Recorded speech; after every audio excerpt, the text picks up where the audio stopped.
Welcome along to episode 813 of the Milk Bar. Jason Forrest here with you as ever. And coming up on the show this week, a bit of a music and musical special because we'll be talking to Blood Brothers Mrs. Johnston at the Grand Theatre this week. It is Vivienne Carlisle. We'll be hearing out her take on the role. Also on the way, we'll be having a bit of a catch up with Alex Vann as we hear some of his music and talk about his late father's artwork too. Michael Armstrong joins us as we catch up about his release, which got to number one in the US in their indie chart. Also, we'll be talking about his latest work, which is One Plus One featuring Michael Armstrong, and is the greatest thing. So we'll be having a little listen to that one too. And we'll also be hearing from Nick J Townsend of Week 13. They have a brand new double album out. It is called Aluminium, and we'll be having a chat with him and finding out about the claymation video they've made for one of the songs on there too. That's all on the way on the show this week. Welcome to the Milk Bar. Welcome to the Milk Bar. Welcome to the Milk Bar. Welcome to the Milk Bar. Welcome to the Milk Bar. Now, with Blood Brothers once more at Wolverhampton's Grand Theatre from the 21st through to the 25th of January, it is going to be another amazing retelling of this amazing story. Whether you're going for your 57th time or the first time, the hairs will be up on the back of your neck as you hear these amazing songs performed by such a talented cast. There, Mrs. Johnston, this time round is Vivienne Carlisle, who joins me now. Good afternoon. Good afternoon, Jason. How are you? I'm good. I hope we find you well. I'm very well, thank you. We're in Derby this week. Well, it's nice to be out and about on the run, but although terribly sad news in the last few days of the passing of Linda Nolan, another of the Blood Brothers families, Mrs. Johnston's, and obviously, you know, it must be difficult for everyone involved to have seen the three of the sisters from the Nolans play her. Oh, it's so sad, so sad. But yesterday in warm up, we found out about Linda's passing, and the director actually told us that they're in actually the Guinness Book of Records for all sisters to have played the same role in the same show. So that's something that I think we're all so happy to have had them, you know, because I've worked with, I think Maureen was my first Mrs. J, and then I also worked with Linda as well because I started as Mrs. Lyons. So I actually worked with Linda too. She was a lovely lady, such a strong lady, amazing. And absolutely will be missed. But I mean, part of the amazing Blood Brothers family of the history of this show and the fact that the show itself goes from strength to strength. And I mean, you already alluded to the fact that I mean, you haven't just played this one part in the show, and it's normal, isn't it? Mrs. Lyons very often becomes Mrs. Johnston. It's very often, but I think as Mrs. Lyons, you understudy Mrs. Johnston, so it's a perfect way to kind of learn the role. Because you know, and we're very grateful to see both sides of the coin. Yes, so yeah, amazing to play both roles. And I mean, obviously, it is a family, and it is interesting the way you have to put so much emotion into this. And I've seen Lynn Paul play the role. I've seen Nikki Colwell play the role. So it'll be my first time seeing you when you're at the Grand, and I think. Oh gosh, big expectations now. Well, the thing is though, to have been given the role, we know you can play this role, and this is the thing. And you have your fans, and everybody has their favourite, I suppose. It works. It often works that way, doesn't it? And I think a lot of that's to do as well. You know, you go along to see something and you might be going through a hard time, and then something in that show reaches out to you and it connects to you and you associate it with that person. So I think that's why you'll have to think this. Totally understand. But they are such beautiful songs to sing, though, aren't they? An incredible score, of course, written by Willie Russell as well as the book as well.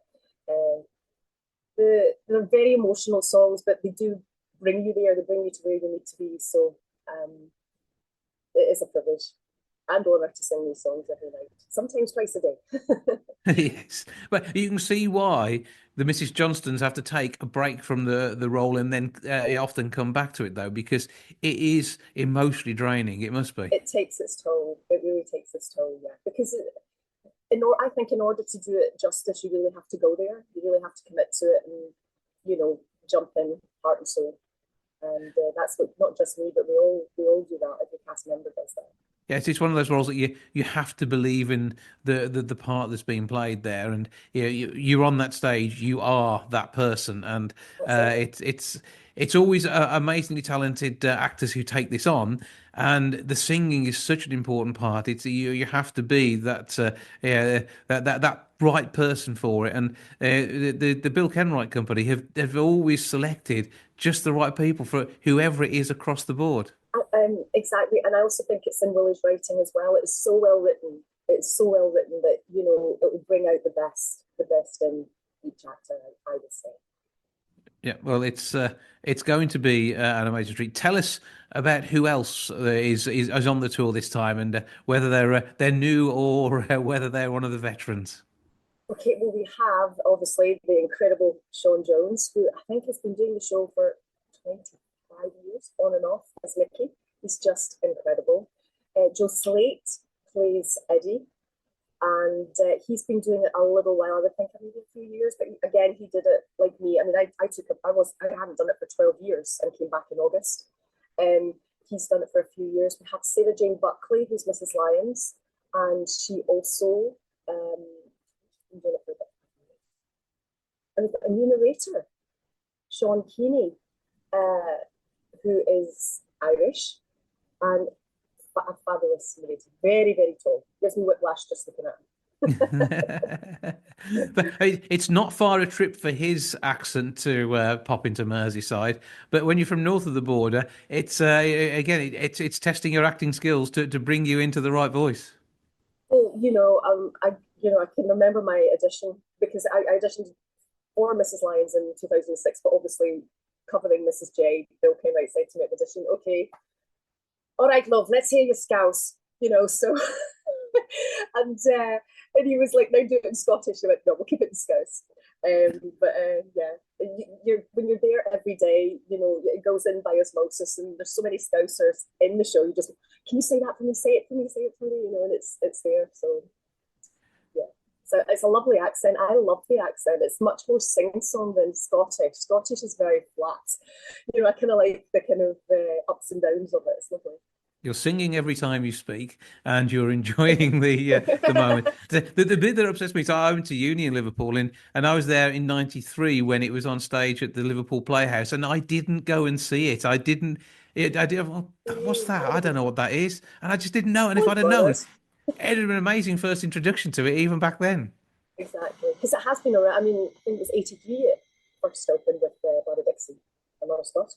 And Lily Russell did write it for her. But yes, it's had some journey. It's had some journey along the way. And it's still relevant today. That's what we find quite fascinating, that, you can have like a large school full of 13, 14-year-olds and they sit there enraptured, which is testament again to the writing. Yeah, well, it's what 40 plus years, more than 10,000 performances in London. You think the '83 doesn't seem that long ago, but actually it is. It's a frightening amount of time ago.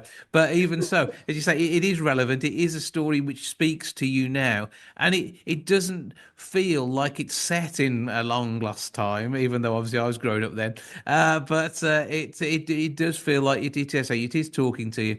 It is telling a story which you engage with. The characters you engage with. Again, Willie Russell's writing has brought these people to life through the actors who take to the stage each night and make amazing work come to life on that in the show. They're so relatable. They're so relatable. And as Mrs. Johnson as well, I think every mother and even non-mother kind of just looks at her plight and is just goes on that journey with her. Yeah, and whilst the story hopefully wouldn't pan out in quite the same way in this day and age, you never know, do you? That's the thing. You never know.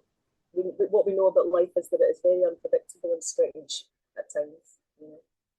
So, have you worked out how many times you have been Mrs. Johnson on stage? No, no, I should know. But I mean, I did it on and off 2006, 7, 2008, 9, 10, 11, 12. Did it for 9 months in the West End before it closed, and of course since August. So I would say we're definitely in the hundreds mark. And that in itself It's all part of the fandom that surrounds this, and the Wikipedia page gives you more than you could ever possibly think of about any show. Yet Crazy. whoever plays her, however it performs, whatever size stage it's on, and you've got a gloriously great stage to play at the Grand. It really is just something for those people there. Then, wherever you see it, you're in that moment, and that is your performance you're watching. Yes, yes. It's just, I just think it's so relatable. I think people just connect to either if it's Mrs. Johnson or one of the characters. Do you know what I mean? They can see themselves there. It's the every person show. It doesn't really leave anyone out, and it is such a reflection of human nature.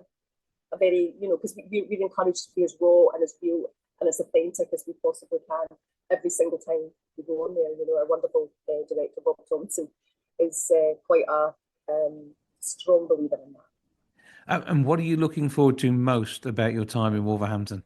I did Blood Brothers as Mrs. Lyons there. I think around about 2008. So that's the last time. So it'll be lovely to be there. It'll be lovely to be on that stage again. And also did Joseph there as well. So there's lots of lovely memories coming back to that theatre. Just seeing that the lovely people in Wolverhampton as well. Well, we're very much looking forward to seeing you bring Mrs. Johnson to life for us as part of the show, which is there, as I say, from the 21st through to the 25th of January. 01902 429212 is the box office number, grandtheatre.co.uk to get your tickets, as you will, I sure you will want to. Whether you've seen it before, or as I say, or whether it's your first time, it will be a truly magical night, and you'll go through a whole gamut of emotions. And that's just the audience. Those on stage are going to go through them even more intensely, and it will just reflect from their phases to yours, to your hearts, as you take on board the characters you see. For now, Vivienne Carlisle, thank you. Break a leg, and we look forward to seeing you in Wolverhampton. Thank you so much. Thanks for a lovely interview. Thank you.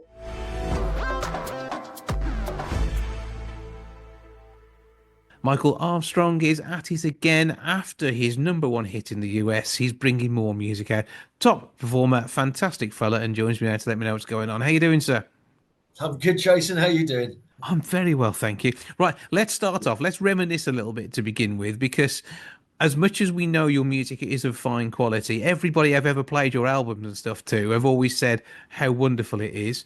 We've playlisted your stuff on the station, understandably, in the past, but the #1, Each Other's Eyes, that was a bit of a surprise, wasn't it? That was a huge surprise. Yeah, #1 in America is October, November 2021. It was the opening song from my third album called Oh Hi. It's a song called Each Other's Eyes, and it was #1 in the indie music charts in the US for 4 weeks, and number 14 in the top 40, I think it was, for the same amount of time. Yeah, it was a complete surprise. I ever since I've been recording music, people have said to me, "Oh, it worked really well in America," and it's all well and good people saying that, but how does that actually, work in itself? And so I originally made a list of American radio stations 10 years ago when my first album came out, and ever since then I've always sent out the singles to all these people, and I don't hear back from anyone. The odd community station in Hawaii, I think, once got back to me, but I hadn't really heard anything. But this particular song, someone in New York started playing it, and then his friends started playing it, and before I knew it, it had entered the charts and entered at number 35, and I was absolutely over the moon.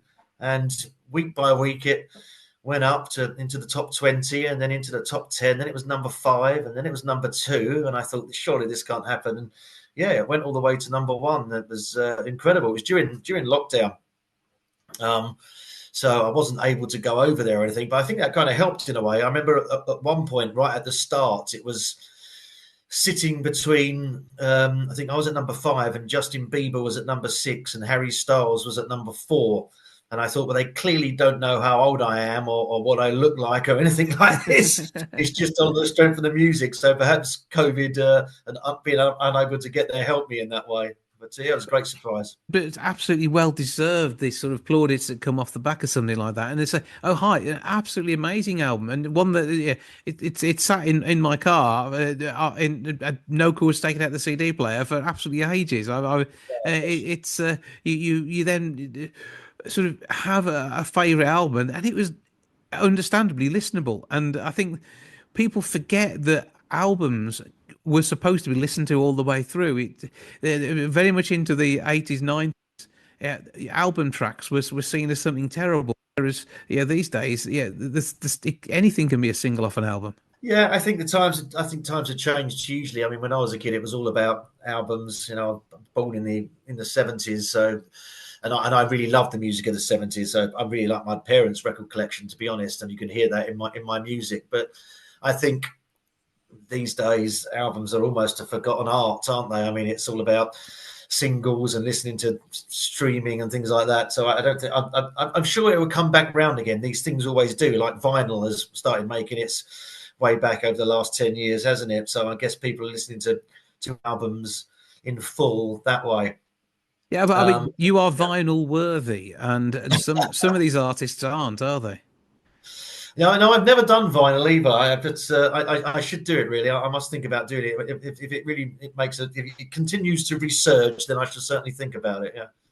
Well, I say 3 albums in and lots of projects you're working on. So, I mean, what else would you say about the single? Because I think we should take a little listen to that, and then we'll come back a bit later on and have a bit of a natter about the rest of what you've got going on. But what else would you do to pitch this one? Because you work in music plugging as well. So how would you plug this? This is an interesting song because it was never intended for me. During lockdown, again, I was working.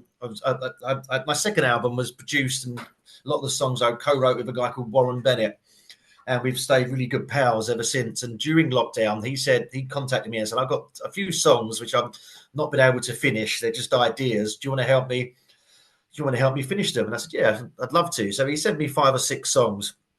And the idea was they weren't for me to sing. They were perhaps for a female singer or a boy band. And the premise of that project was to write out and out pop songs. You know, nothing clever lyrically, which sometimes I'm guilty of. You know, just out and out simple pop songs, just like they should be. And we finished these 5 or 6 songs, and we both really liked what we'd done. And he said, "I'll send you some more." And he sent me about 60 more. I didn't realize he had quite so many. And so over the course of that lockdown, we ended up writing, I think, 75 songs together. Again, none of them meant for me. And the greatest thing was one of those songs. And I had kind of earmarked it for myself, I must be honest, because I thought it had something special about it, and I knew I could sing it well. And so, you know, time rolled on, and we were speaking last year, and we said we really must do something with one of these songs. Well, you know, with these songs. And I said, well, let's do The Greatest Thing. I'd love to sing it. And so here it is. So that's why it's a very uplifting, positive, out and out pop song. It's just a love song, and I think it's come out really well.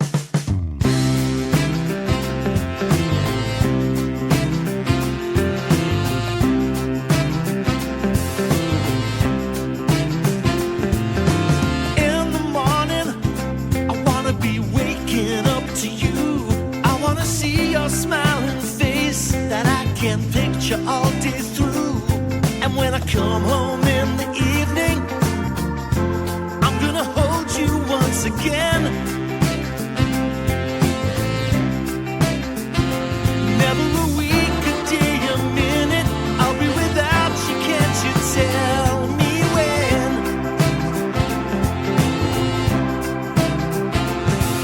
Stop your thinking, I don't want the time to run away. Slave to your desire, I'll go on my knees and pray. I'd do anything you ask me. Just tell me and it's done.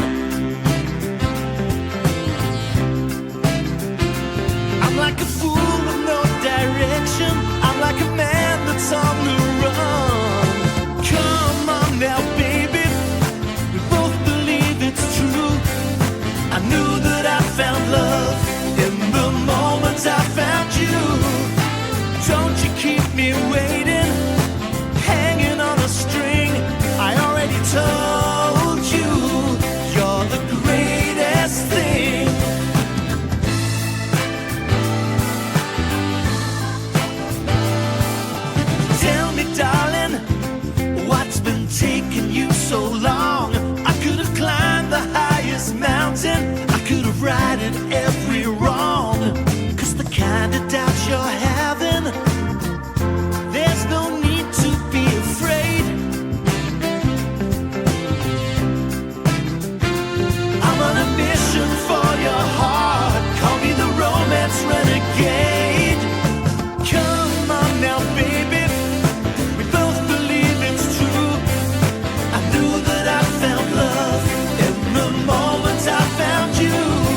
So that is the greatest thing. Michael, 1+1, it's almost a pseudonym. What's going on there? Yeah, 1+1 is essentially Warren and I. We didn't want to release it as just a Michael Armstrong track because it's perhaps not, as I mentioned before, it's perhaps not relevant of the singer-songwritery kind of thing that I do. Although Each Other's Eyes, the other song you played, is again a simple love song. So, but it's very much Warren and I. So rather than just Michael Armstrong, we thought we'd call it 1+1. And also encompassing that is, I'll tell you a little story. If anyone has a dog, I have a dog, and I take my dog out for walks, every morning and every evening. And anyone else who does that walks the same place. You get to know the other dog walkers over the time. And for about a year, I've been walking my dog with a guy called Phil. And being a typical blokes, we never never spoke about what we did for a living. We just spoke about the weather, and we spoke about our dogs, and we complained about the government. And after about a year, Phil found something online or saw something and said to me, "Are you the Michael Armstrong, the singer?" And I said, "Yeah." He said, "Oh, I've been listening to your stuff. It's really good." He said, "I'm Phil Mulford, the bass player." He said, "I played with the Bee Gees, with Lionel Richie. I do all the West End stuff." And I was like, okay, I've known this guy for a year. We're both in the same business, and we hadn't mentioned it. And it turns out this guy is one of the most sought after bass players in the country. And he was doing a festival, and he said, "Do you want to come and sing a few songs with us?" "I'd love to." And I went, and this band that I sang with were just incredible. And they all turned out that the drummer played with Ed Sheeran and the keyboard player with Van Morrison. They were the cream of Britain's kind of session musicians. And so he said, "Should we play the local pub as well?" And so we turned up, this group of amazing musicians, and we blew everyone away. So we've done that a few times. And when we started recording this song, Warren and I just said, "I've got a great band to record this." So I spoke to the guys, and they all agreed to play on it. So 1+1 is kind of it's a bit like a Donald Fagen and a Walter Becker, Steely Dan. Warren and I are the Donald and the Walter. And then we've got these incredible session musicians playing on our music. And I think it's that adds a lot to supergroup. Come on, Michael. It is a supergroup. It's a supergroup. That's what it is. It's the new supergroup, the new Travelling Wilburys. Well, it's absolutely fantastic. And I mean, with your music, I mean, because you work in the industry, as a performer, you performed with all sorts of people. Yeah, I mean, you've even worked alongside the likes of Cliff Richard. You've been Cliff Richard's warm-up man at times as well, haven't you? I have, yeah. I've that was one of the first things I had to do. Really, I remember that was I think it was Good Morning Britain. Cliff was due to go on there, and he was doing a duet with Frida Payne from an album he had, Soulicious. And I was with Lisa, my manager at the time, who looks after Cliff, and we got the call saying he was stuck in traffic and therefore couldn't do the rehearsals. And they were really short for time. So Lisa said, "Well, Michael will stand in." So I did the rehearsals and all the camera shots and sang the single with Frida Payne, sang it live with Frida, which was incredible. That's not a bad first job. And I think always the bridesmaid, never the bride. Cliff turned up at the last minute, stood in and did the final live bit, and I was pushed to the side. But I was very proud to have done it. Work that you do with all of these people. I mean, there's lots of different artists, and that you are one of their peers, and it must be great working on both your own career and somebody else's sort of simultaneously, even to this day. Oh yeah, I mean, I've loved music since an early age, and for many years I wasn't in the music business, as we've spoke about previously. I ran a building company with my dad for 15, 20 years, from the age of 18 to 38, and it was only then that I got into the music business. And so the last 10, 15 years have been incredible, working with some of my, greatest heroes, and at the same time being able to work on my own music. It's it's a dream come true, really. But you've got all sorts of fantastic credits as well. The likes of Richard Madeley saying very nice things about you. He did just start 5-star reviews on Amazon. And then someone, McCartney, something or other, has described your music. A bit of a fan of your work. Yeah, he called me pop star. Hey, you're a pop star. That was at the Queen's Jubilee concert back in 2013. And we were working there with Cliff.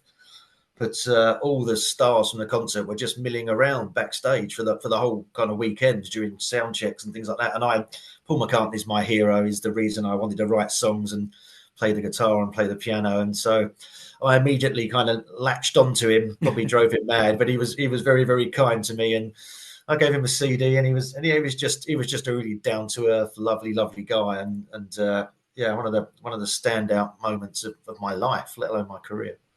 Well, I say it's good to be part of these things, good to enjoy, but also great to share the music. And say we talked about the success of the single hitting #1 in the charts. You've got say 1+1, the current project, and the latest work that you've got there with The Greatest Thing. So, are we expecting a new album? Okay, a 1+1 going to be the first of a new series of albums? Well, 1+1, as I said, it was always intended for other singers, not me. So what our plan is, or our goal, is to engage other singers to sing the other songs. 1+1 featuring Michael Armstrong is this track.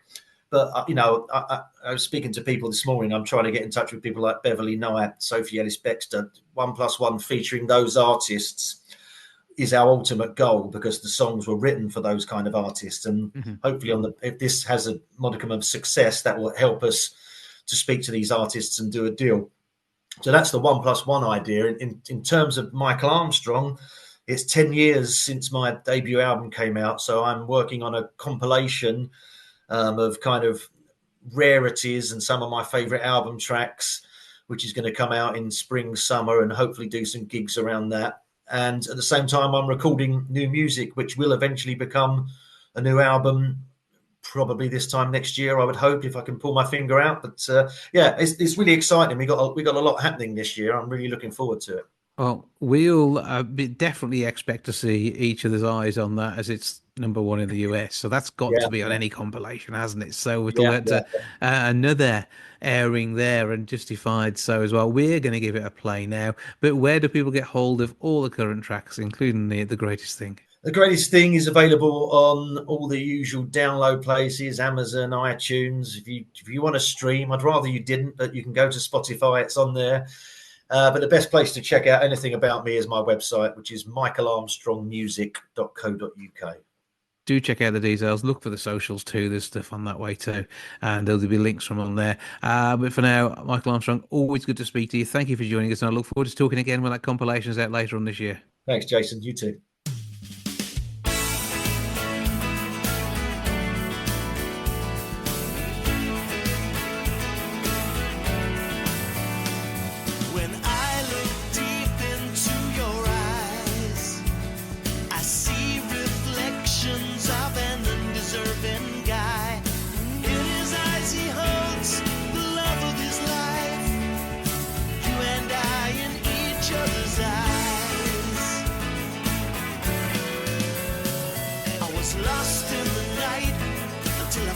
Your sunrise, the light from your soul transcends space and time.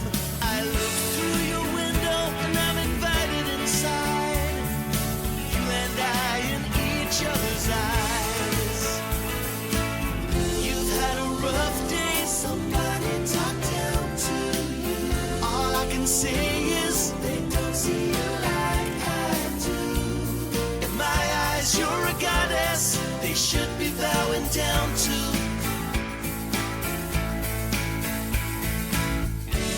Your tears blur my reflection and make me more sad than you.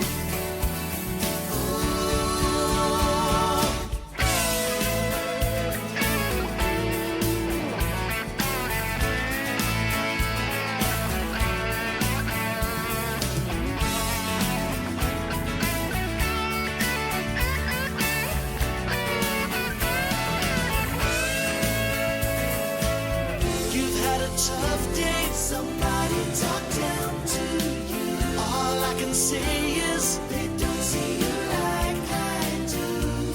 In my eyes, you're a goddess they should be bowing down to.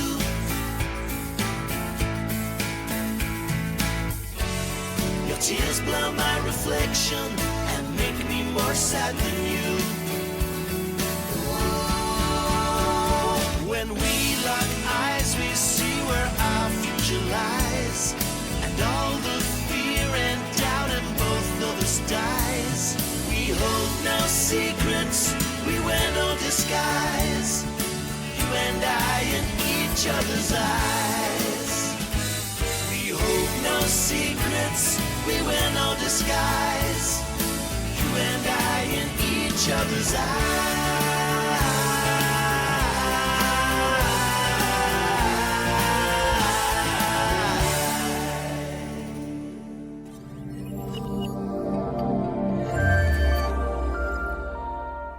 It is always a pleasure having a catch up with Alex Vann. We need to do it in real life at some point because we've only spoke virtually since probably lockdown and before.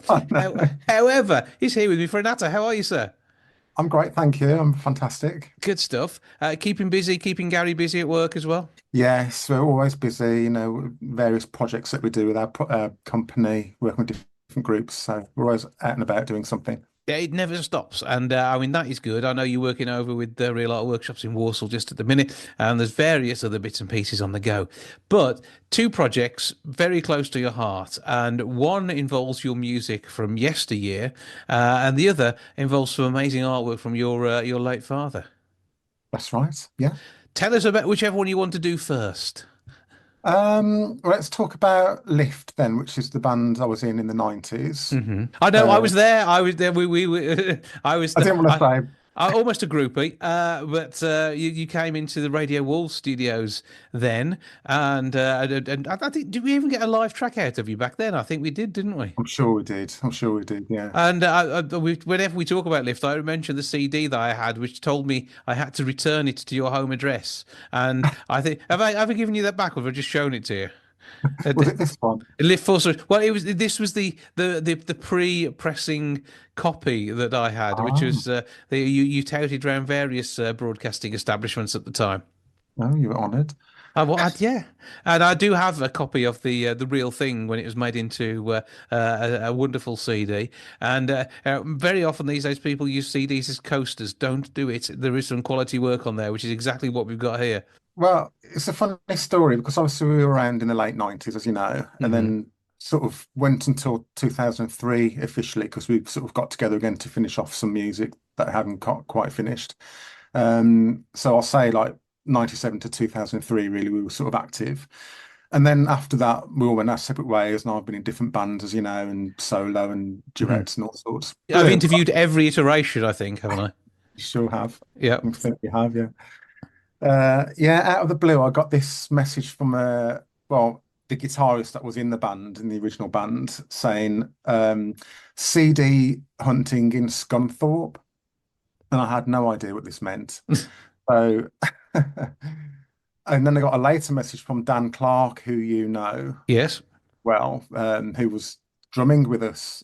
He plays every instrument under the sun, as you know, but he was drumming with Lift at that time, and then he sent me another message, a more sort of deeper message than the guitarist was, which was basically CD hunting in Scunthorpe on YouTube. And I thought, oh, that gives me more to go on. So I clicked on YouTube, and there's this channel called Brit Pop Fuzz. And this guy who goes around all the charity shops around the UK, I imagine. He happened to be in Scunthorpe and was looking for various CDs, as you do. Indie bands, he was really obsessed with indie.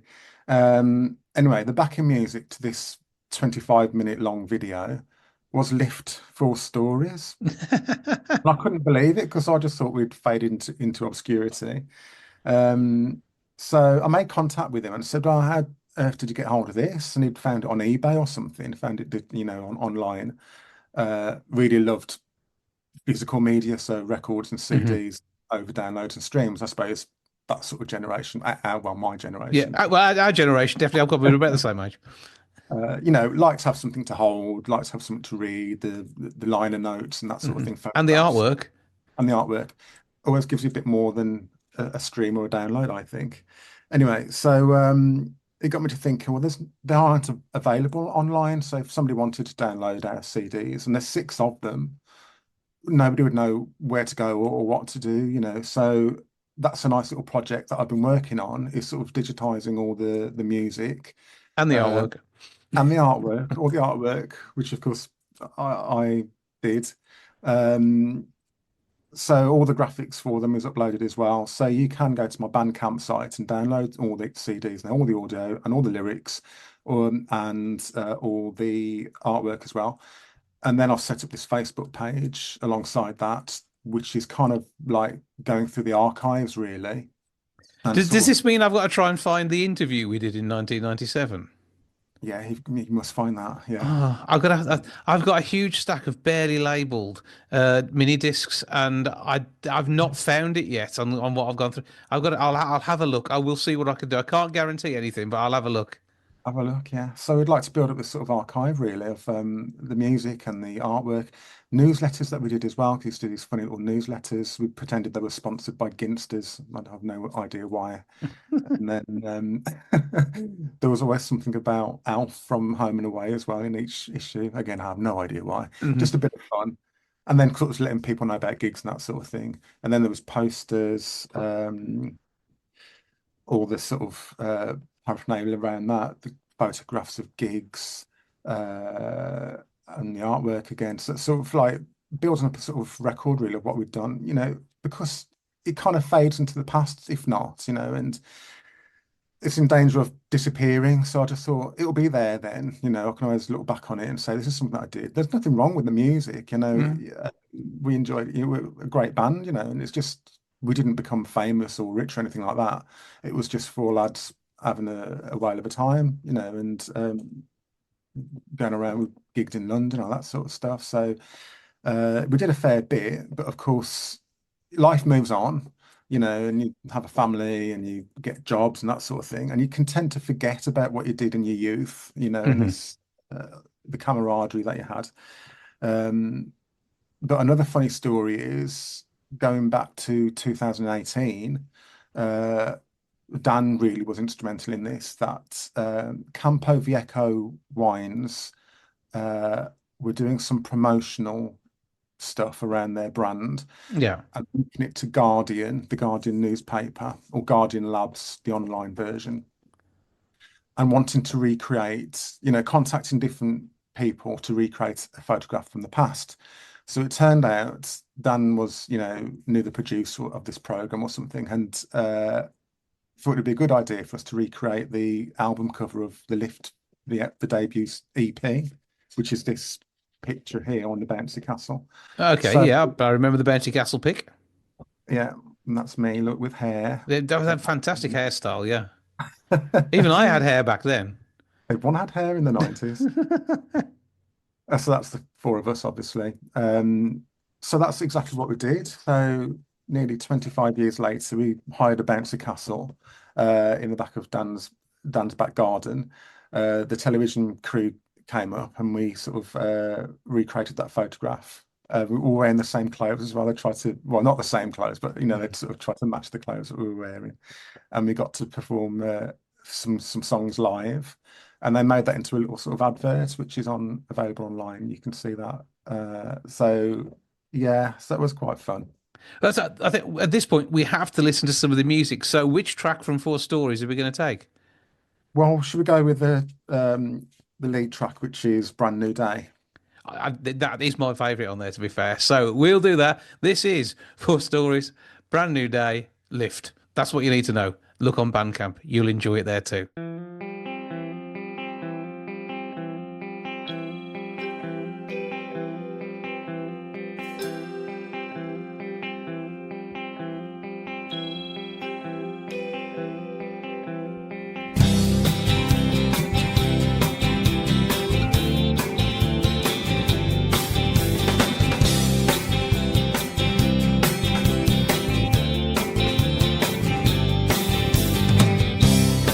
I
So, Alex, I mean, that was absolutely fantastic. That reminds us of our happy days back in the day.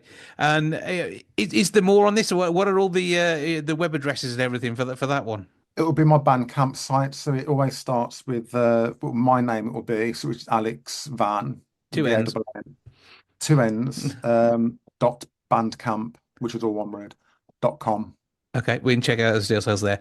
But I mean, this project you're working with your dad's artwork as well. I mean, absolutely phenomenal. I mean, art obviously runs in the family. Yeah, it certainly does. My sister is an amazing oil painter, and she paints from different media as well, but her oil paintings are phenomenal. And I do portraits, mainly sort of pencil drawings, but also bits of painting as well. And then I set up this company, Real Arts Workshops, sort of on the back of that, really. It's a little while since your dad passed away. Because how long is it now? It's just over a year. So he passed December 23. And when you come to look through the belongings of your parents, I've sadly had to do both of my parents' belongings, and I mean, to be fair, I found an awful lot of artwork there. You know, from work that both mom and dad did back in the day, and it gives you a link to the past, and you remember when they did it, when you first saw it, and you know, sometimes you look and you think. No, they didn't do that one, did they? And you know, it's just stuff that it just sort of turns up, and I mean, how much artwork have you been able to locate? There must be, well, there's in excess of 200. I was saying when we were communicating before that there's about 200, and then I've just found another folder. And unbeknownst to me, that in every sleeve in this folder, I thought it was just one artwork. There's about 10 or 20 behind the first one. So that's probably going to go up to about 300, I reckon. 300 sort of original artworks that my father did. And like you say, it's a connection to your parents, isn't it? It's that physical thing you hold in your hand and sort of look on and reminisce. And Max Vann is his name, and Yeah, his name was John Maxwell, but he preferred Max. that's what he. Yeah, so that was what the family called him as well. Apart from you, obviously, you called him Dad, but is that what the family called him? Well, we just called him Dad, obviously, but everyone, all his colleagues. So just explain. So Dad was a teacher. So the majority of his working life, he was a school teacher. Taught history was his main subject, although he also knew a lot about different languages. He was fluent in German, for example, and knew a bit of Russian. One of those polymaths. I think that you can add a lot of different skill. Yeah. So when we had the funeral, obviously to be official, the celebrant was saying John, but some of his colleagues came, some of his ex-colleagues from Tividale Comp, which is where he spent most of his working life, and they were saying it's so strange to hear people talking about John because we all knew him as Max. And I think as well, because another thing that he did, you know, not just being a talented artist and a teacher, he actually drove a bus as well. So he passed his public service vehicle license and drove the Black Country Tours bus. Wow. So he was at the start of that company, which was obviously some people remember there was a bar on board this bus, and actually the first bus had a upright piano on it as well. I remember you tinkling away to, and I served behind the bar as well some nights. Yeah, that was great fun. So he drove this bus as well. When he retired from teaching, I think he did a lot more sort of the things that he wanted to do, you know, in sort of younger life, like driving a bus and also artwork. So he became like a part-time commercial artist as well. The entrepreneur Richard James, who started the beer bus company, had different businesses as well. He was a chef, so he did a whole lot of work around faggots and pays, you know, and had restaurants called Grauty Dick's. I know the ones. Yep. Yeah. So Dad was doing a lot of the promotional work for that. You see, if they needed a poster, he'd do the graphic design for that and lettering. And he also did caricatures. So these feature on some of the Black Country work that he'd done, but also when he was teaching, if colleagues were leaving school, he'd do them like a little leaving caricature, sort of a great escape kind of thing. And this was the reason some of them left, was just to get the caricature, I'm sure. I'm sure it was actually. I mean, I've got a few examples here I could show you if you like. just to give you a sense of the detail that he would go into, Hmm. he created all his own worksheets for the students. It wasn't like it is in our day now where we can just go Just onto the internet download and it. go. He would hand create it, and I remember this quite clear. I'd sort of working late into the evening, late into the nights, really, doing these hand-drawn worksheets. A lot of them, very visual, but full of text as well, full of information. Would you like to see some? Go on, yeah. So this is an example all about little bighorn. And that is So beautiful artwork there. And I mean, what you're looking at is textbook quality work, which was something he did to, Gestetner probably out to the students. yes, that's right. So he reproduced those. They got made into slides as well, so you could Hmm. project it onto OHP or whatever it was they used. It wasn't. Again, we've got digital projectors now and that sort of stuff. So it would have Yeah. been a bit different, a bit more sort of hands-on in those days, I suppose. But bringing the subject to life for the kids, and Well, it's just phenomenal work. And it's that's a passion project, isn't it? That is something he just loved to do. this is the point, you see. So when he passed away, and there's a Tividale Comp Facebook group. So all the accolades were coming in, about Mr. Vann because he was very well regarded by the students and by the staff, of course. Hmm. Um, but were very well thought of, and I think a lot of teachers perhaps aren't. It's a job these Um, days, very often, isn't it? Sometimes. yeah, so this sort of This stuff, the is clearly detail. more than that. Oh, and that is beautiful. I mean, you're looking there at, yeah, bringing another country to life for the kids with the tour of France, pretty much in just that one sheet. The facts and figures that go there, copperplate handwriting as well, and a beautifully diagrammed piece of paper that really would have made that lesson something they would go home and talk about.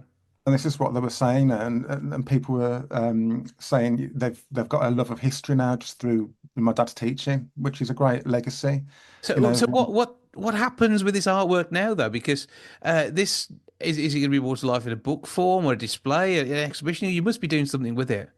at the moment, I'm concentrating on an Instagram account. I might do a Facebook page as well. So um, I guess it's mainly like a family project at the moment. So we're sharing amongst ourselves because there's some stuff here that I haven't seen before. Hmm. And the same, I've got three siblings.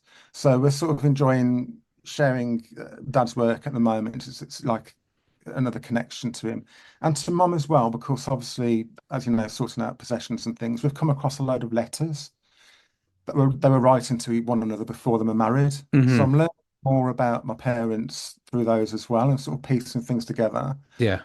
about their life before us, sort of thing, which is really intriguing. And Dad was very much an adventurer. He was situated in Lichfield, I think, at the start of his teaching career, Hmm. or before he started teaching. Even he was in the army. He volunteered for national service at a time when he did. It wasn't mandatory. A lot of young men would have decided not to do it, but he wanted to, and he was quickly promoted to sergeant. Where he met my mum, who was working in the NAFI shop, sort of the army shop. She was stationed in Bury St Edmunds. It's a good job he Uh, did then. We wouldn't have you and your artwork otherwise. I know, but they were obviously quite committed to one another because his letters are wonderful, and it's not like nowadays you do a text or an email or whatever. Hmm. These are handwritten on paper again, which is something that's tangible. Yeah. And we are 60 years later, still able to read them. Will we be able to say that about emails in 60 years' time? I'm not Yep. sure. Yeah, well, you did. And so many people pour so much into Facebook and Messenger and whatever else. Yes, you own the copyright, but somebody else owns the storage, and at some point that will go off potentially. Well, exactly. It's all transient, Yeah, really, isn't I, it? I I have all my family photos and everything backed up on three different servers. Yeah, we got Apple, OneDrive, and Google, in the hope that that's going to be a secure place for me to have them, as well as hard drives scattered around the family. You don't know what's going to happen next. Exactly. You never know, do you? Uh, Um, but it's an so yeah, amazing collection. that's the starting point. I think we'll share them digitally at first, but I think the idea of a book is really appealing. Some sort of exhibition as well. There's enough work here, but obviously finding a venue and whatever. I mean, Hmm. another thing we did was this tea towel, a Black Country tea towel. And yeah, it's that again, fantastic work, great artwork, great comedy, and immortalised forever. And where was that sold? The Black Country Museum. So, according to Dad, this was one of the first tea towels ever to be sold in the Black Country Museum. And they've done lots of great things since, continuing in that fantastic tradition that he started. And this was organised by the Black Country Society, this one. So there is, his name on there, Max Vann. That's the name he sort of preferred to be his sort of, The professional name. Yeah, exactly. And then printed by this company. I think this was a colleague actually from his school. So it was like a screen printing company doing T-shirts and this sort of thing. And again, my dad sort of worked quite a lot. They started part-time, I think, while they were both still teaching. But then they used to do these sorts of projects together. It's fantastic. And the last Black Country Supper. So lots of little pieces that emulate so many things. Not only amazing memories of the family, but look at amazing pieces of artwork. So where are you sharing all of that? Instagram at the moment. Under what name? Max Vann, which is one word, 2 N's again, _art. Max Vann Art. So that's what we're looking for. Max Vann, 2 N's, _art. Have a look at this amazing collection. As I say, this is something which I think you need to see in real life. Put it behind glass and everybody enjoy it in a fantastic exhibition. That sounds like a brilliant way of doing it. Well, the legacy continues, as in both the case of your dad and the music from Lift. Keep up the good work.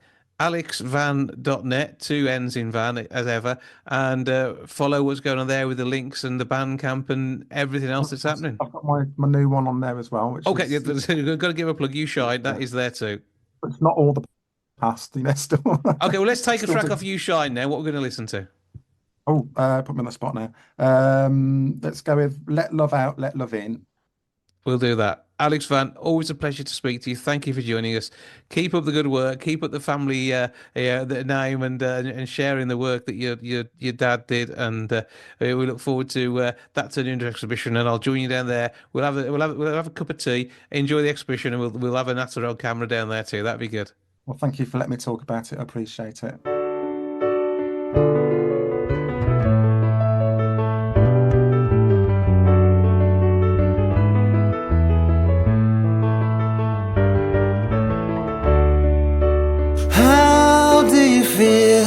When you know nothing is real, when you close your eyes, and how can you see when you no longer believe, when you're full of doubt?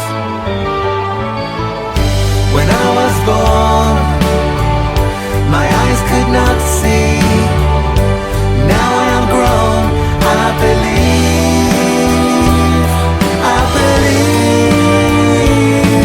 that when you let love out, you let love in. Won't you let love in? How can you grow when you've got nowhere to go, when you're lost at sea?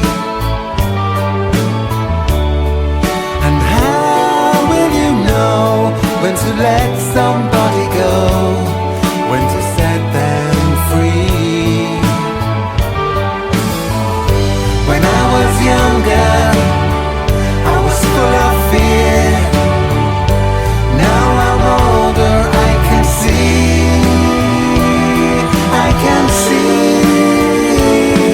that when you let love out, you let love in.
Week 13 have a brand new double album and an amazing video to run alongside one of their tracks.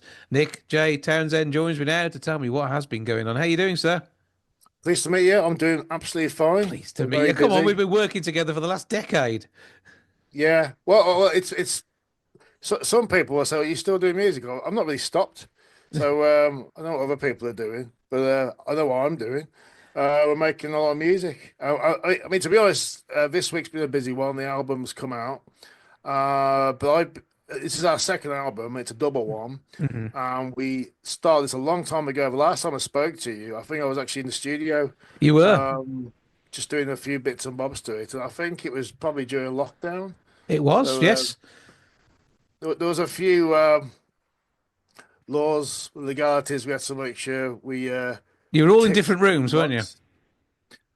Allegedly, the, Yes. the video evidence you have shows at least 2 people in there, but they were very, very well protected people. Me and my engineer. Yes. But yeah, we last time you saw us, we were doing the some of the recording, and obviously there's all the mastering. This is a high quality album, and the thing is, we spent a lot of time on the songwriting. We've had people already contact us say, "Wow, this is like really good." I was like, "Yeah," because we spent the time. Yeah, it's kind of weird because you get kind of like a backhanded compliment because people go, "Oh wow, this is really good. I didn't know you could write songs." I'm like, "Well, we have been writing songs for quite a while, but you gotta take it." Yeah, I'm glad you like the album. And what's happening is a lot of people are warming to this album. They're going, "Wow, wow, you could play this on the radio." I go, "We get radio. We've been getting radio play for over a decade. You know, We've been playing your stuff on the radio. I've been playing your stuff all over the place, wherever I Thank can. you. I mean, it's so everything seems new to a lot of people. So that's kind of good. And then the album has come out this week, but for me, this album has been we've been developing this for the past, say, 6 years, and now it's got to the stage where it's out. We had a music video which we released to us. It's promoting one song, but it's technically promoting the whole double album because I can't invest the time making a music video for every single song. And these days, people kind of go, "We want content." So, well, you got a 14 track album, and I could get a dart, throw it to any one of those songs, go Ip Dip Sky Blue. It's high quality. The songs are commercial. There's no swearing. People seem to think because my band's called Week 13 that they can't show the kids. Kids are listening to our songs, to be honest, now, right? We got a lot of people different ages, in their 40s, 50s. They're going, "My God, this is like an album from the 90s that we didn't get." And that's because that kind of music really inspired me. So you hear a lot of Soundgarden, hear a lot of Nirvana, a lot of those, a bit of Blur, a bit of this, and a bit of the heavy stuff. So it's been a busy week because the album's now out. And it's a double album. And the interesting part is, I mean, the title is Aluminium. However, your American fans, and you've got a hell of a lot of them, particularly due to a certain book a few years back, they are going to be mispronouncing your album. So it's got 2 titles, but depending on where in the world you are. Oh, aluminum. Yeah. Well, it's either aluminum or aluminium, and as long as they spell it correctly, they should find it. But yeah, it's I suppose a double meaning to different people. It's a type of metal. Yeah, because like, what is Week 13? Are you a rock band? Are you a metal band? Are you grunge? Are you punk? It's like, well, we're aluminium. Yeah, so it's like we've created our own term, but that's the title of the album. There's other reasons why it's called Aluminium. Number one, it's a good name. And you're infinitely reusable. You will turn up in every single format. Yeah, and also it's the same. It's the 13th element, the periodic table. It's begins with A. That's nice. Starts right at the bottom. It's also it's actually the metal they use to protect astronauts when they send them into space. Yeah. But apparently it's not very good at protecting people from radiation, which is highly surprising. Well, it's a highly reactive metal, but Yes, it actually creates radiation. it's stable within the environment though because it gets a coating on the outside. So we think of that as your fan base, I think, don't we? So that That's a surrounded lovely by way fans. of addressing our fan base. Yeah, coated in aluminium. Well, they certainly will be because they're going to be loving the album, so they will definitely be enjoying this. And it's the concept of week 13 is one that is malleable too. So I think that's nice. And you always described the different genres that you could easily be pigeonholed into with each of your different songs. Yeah. So, is there a tour? What's going on? I mean, we'll take a track from the album and the video too. So, tick all those boxes for me. What's happening there? Well, we're going to play a few shows in the Midlands and start off with that, and we'll take it from there. To be honest, because I mean, we've been busy writing, producing all this kind of stuff, and then we're going to go and take it out. We're going to start off in Dudley, play at the Foundry on March 14th. I'm actually starting from there really, because just nice to sort of play in your sort of local region. And then we'll probably take it to a few different places. Because what normally happens is as soon as we start doing shows, we get bookings offered to us. So tours kind of work themselves out really. Because I ain't blowing my own trumpet, but what happens as soon as you do one gig, you get probably three offered to you. So you've got to have some dates spare, just Yeah. so you can make sure you can or can't accept those dates. So the video "Unpopular," that is the track, isn't it? Yeah, that's the one. Have you seen it yet? I haven't yet, and I'm looking forward to enjoying it in a moment or two's time. But it's like this 4 years work into this. You know what you were doing when you put this together, and it's that sort of level and attention to detail that is just so you and the rest of the gang. Well, this in particular, we've had a lot of people see the video, and really, without the song, there is no video. But the thing is, if you're going to do a video, do a good one. And this particular, we've had people with previous releases say that's the best video you'll ever do, and then we've released this one. And they go, all right, this is not only is this better, this is probably the best music video I've ever seen. So we're going to obviously make more music videos in the future, but you got to kind of wonder like, how far can we go? But really, the idea of a video is to promote the song. This does, I say, more than that. We've actually got a lot of Easter eggs in the video. There's a few salutes to bands from the region. A lot of big artists mentioned in there. There's Benji from Skindred. I think he's got a soft spot for us, but he's a very busy musician, and he always likes to. I was like, good luck, boys. Glad you're still doing it. He's really like encouraging us to maintain our I don't know, legacy, if you want to call it, because we started off in the same area, and he's obviously I don't know, headlining Glastonbury and stuff. Well, Download and all those kind of big events. He's always got headline positions and stuff. He's got like awards and stuff, and he still speaks to me. He was I sent him the track Unpopular, and 10 minutes later, he goes, "Oh, I'm in the gym right now, but when I get home, I'm gonna play that loud on my stereo." And he's like really, really supportive, really, and it's quite nice because he doesn't need to talk to people like me. I'm like scum from the Midlands. You're a hugely talented musician with a massive fan base. It is. Yeah, I suppose it is quite big now. The thing is, it's quite scattered though, and what we're finding is we've got a lot of new fans, especially this week. We've had a lot of people I wasn't expecting to listen to this album, and I think they knew it was going to be good.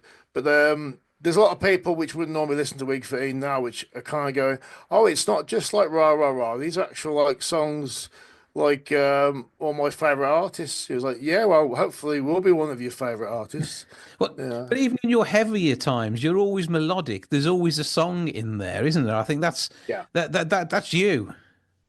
Well, I grew up with melody, so it's like you can't really shake it. I mean, some people say, "What kind of influences are you into?" And they're probably expecting me to say things like Slayer and death metal. Oh, yeah, I listen to those things, but I grew up with a lot of Elton John. So when I hear if I say to someone about my taste in albums, it's probably widely different. I go, "Oh, I like the Too Low for Zero album, Yellow Brick Road, and things like that." Frampton Comes Alive. You know what I mean? I listen to a lot of Eric Clapton, a lot of Jimi Hendrix, a lot of a lot of earlier artists, as well as a lot of 80s music like Depeche Mode, and a lot of heavy bands like Carcass. So really, you can kind of work out where I'm coming from musically. If you're just like a music fan and got a broad taste in most genres of music, really. You'll cater to anybody purely in one album, 14 tracks, amazing music, double album, you. and you're on CD at the moment and download. Is this going to be vinyl too? I'm actually going to do the vinyl thing. Yeah, I'll have to see how well the album does, and if it warrants it, we'll get a vinyl release. But I do take my career seriously, and when I see people make mistakes, I tend not to sort of follow that trend.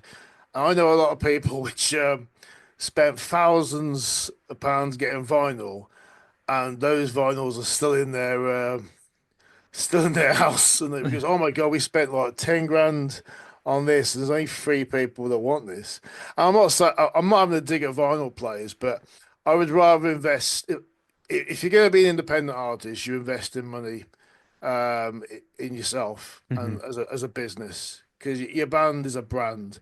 So my solution to this is, if the album gets very popular, especially our track, which is called Unpopular, if it gets popular, we will warrant a vinyl release. But I'd rather just see how well the album does first, before I start investing huge amounts of money on vinyl and toys and things like that. We already need the Week 13 action figures. Everybody will want to. Yeah, I can see you as a Funko Pop, to be fair. I know you haven't seen the music video yet, but that has been addressed. Okay. Because we have the Week 13 cinematic universe. And when you see the video, that box is thoroughly ticked, and people are probably waiting for merch. I think that's going to happen fairly soon. Okay, we'll look forward to that. We'll enjoy the song. We're going to take Unpopular with its video. Give us all the details on where we find the whole album. Get our copy to stick on in the car. Well, you need one for the car. You need one for the. Well, actually, you could probably have one of the double album in the car and the other one in the hi-fi at home, and then swap them over periodically. It's probably best to play them one at a time. But yeah. Aluminium. It's the second album by Week 13. It's out on all streaming services for download. CD is available, but we're being a little bit strict this time. If you want the CD, you're going to have to come into the real world and come and see us live. That's the rules. I think that's well worth doing. That we will have people there. This is going to happen. Well, have an amazing we support time. live music, you see, so we're thinking, let's actually make it more interesting. I like gambling. If you want this album that bad, you can come to the gig. Well, it starts off in Dudley. The date in Dudley was in March? March 14th. That's the Oldie Foundry. Okay, the real thing then, and the album, and have an amazing night. Well, have a brilliant time out on the road. You thoroughly deserve all of this to be a multi-international best-selling album. It's give us a couple of weeks. Yeah, but by the end of February, it's got to have hit the top of the charts. Unpopular is going to do amazing things. Fingers crossed with the downloads and that music video, it can make that happen. For now, Nick J Townsend, thank you for joining us. Thank you.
That's your lot for this week. Thank you so much for joining me. Back with episode 814 next week. I'll see you then. Ta-ra for now. Goodbye from the milk bar.